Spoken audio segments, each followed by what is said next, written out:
Alors, SNT Group est une société nationale des transports de la logistique qui aujourd'hui se positionne dans les secteurs des transports, dans les écosystèmes logistiques de manière générale.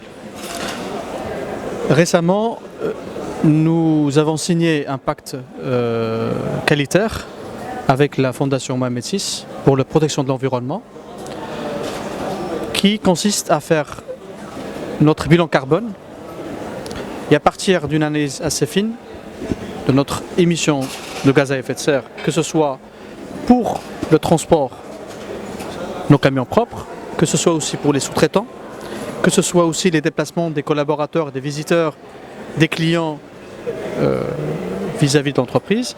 Et à partir de ce bilan carbone, nous sommes sortis avec un ensemble de mesures concrètes pour atténuer et réduire l'impact des gaz à effet de serre. Alors, ces actions-là, qui sont au nombre de 5, première action, c'est une action de optimisation des flux de transport, c'est-à-dire que vous avez des camions qui partent souvent vite, qui partent ils ne sont pas bien remplis, et donc du coup on essaie d'augmenter le taux de remplissage et le taux de retour à vide pour qu'il y ait moins de gaz à effet de serre.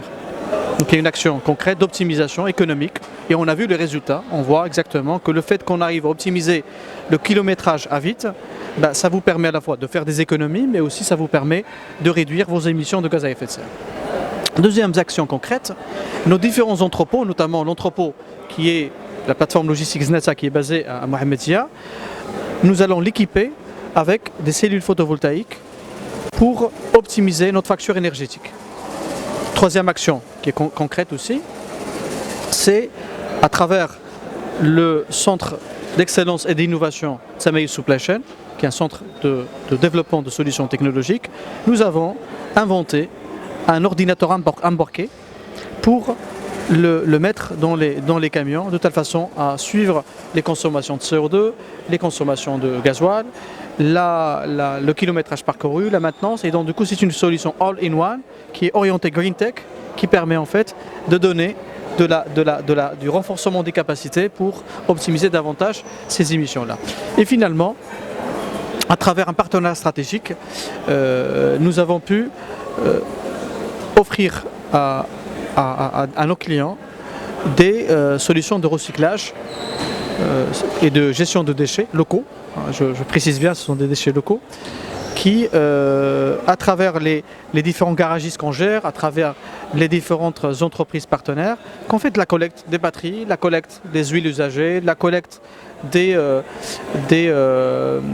pneus, la collecte même de l'aluminium par rapport à certains partenaires, et à partir de là, on les transporte et on les met dans des unités de valorisation et qui sont traitées par la suite. Donc c'est un programme qu'on a nommé Global Green Supply Chain Ecosystem qui permet vraiment de réinventer le métier de la supply chain en intégrant cette dimension environnementale parce que nous avons démontré que nous sommes opérateurs intégrés et nous avons un positionnement pour accompagner la compétitivité économique des entreprises.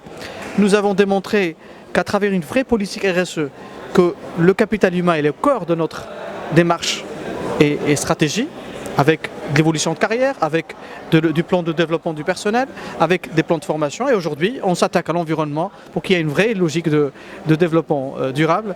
Et c'est à travers ce programme Global Green Supply Chain Ecosystem que nous souhaitons davantage, concrétiser nos engagements. Et la MEDCOP, pour revenir à la question, la MEDCOP est une première étape. Comme vous le savez, le Maroc abrite la COP22 à Marrakech au mois de novembre.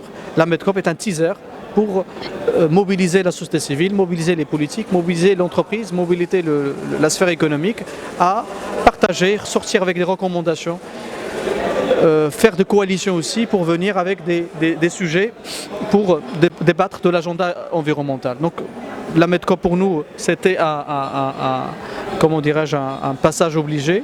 On était exposants, on a signé des conventions stratégiques avec différentes entreprises, différentes institutions pour renforcer davantage ce programme de Global Green Supply Chain Ecosystem.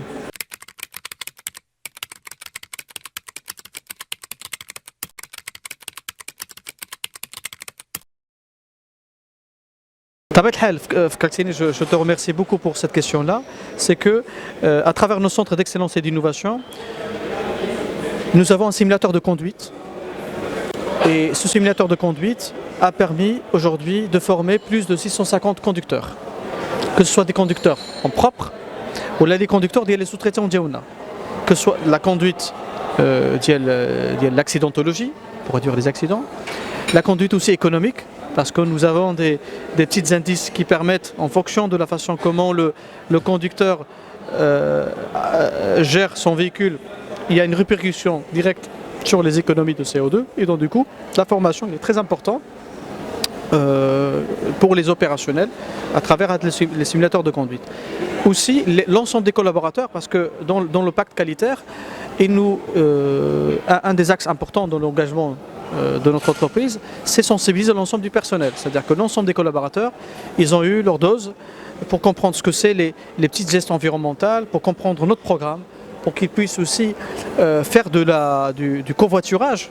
Parfois, on s'est retrouvé, lorsqu'on a fait le bilan carbone, on a vu maintenant des déplacements des gens qui sont juste à côté, que chacun prend son véhicule. Ou là, maintenant, des gens qui sont basés à Rabat ou à Mohammedia, nous avons des réunions entre les deux villes, on ne va pas prendre chacun son véhicule, il faut absolument qu'on développe de la covoiturage de telle façon à réduire en fait ces émissions de CO2. Donc il y a une vraie responsabilisation, une vraie responsabilité citoyenne, responsabilité sociétale, où le collaborateur doit s'engager et fera partie de ses objectifs annuels, de ses objectifs mensuels, où le management est sensibilisé à respecter l'environnement. Donc ça reste pas, c'est pas des slogans, c'est pas des choses qui deviennent, peut-être, jadis, c'était il y a 20 ans, il y a 15 ans, mais aujourd'hui c'est devenu une obligation. C'est-à-dire que si on n'a pas les entreprises s'engagent à réduire leurs émissions de gaz à effet de serre, avec certains scénarios, on sera sur des scénarios 2050 de 6 degrés Celsius et ça va empirer en matière de réchauffement climatique, en matière des inondations, de catastrophes naturelles, etc. Et l'entreprise, elle est responsable. Elle est responsable que ce soit pour les émissions de CO2, mais aussi même l'empreinte d'eau. Si on prend l'empreinte d'eau, vous avez dans la consommation mondiale, vous avez 70% c'est l'irrigation, 22% c'est l'industrie, 8% c'est les domestiques. Donc nous, les entreprises, on est responsables. Il faut qu'on s'engage à développer des programmes d'optimisation de CO2, de réduire l'empreinte d'eau et de donner l'exemple à la société civile, comme quoi que l'entreprise, elle est là. Et justement, la CGM, avec la Fondation Mohammed VI, on est 7 entreprises, il va y avoir aujourd'hui, demain, d'autres entreprises qui vont signer le pacte qualitaire et donc du coup, on aura de plus en plus des études de cas qui vont sortir pour montrer que ça marche. Il y a des sites pilotes, il y a des économies générées et penser environnement, c'est aussi générer des économies et du business pour l'entreprise. Donc l'entrepreneur va se retrouver aussi dans l'équation.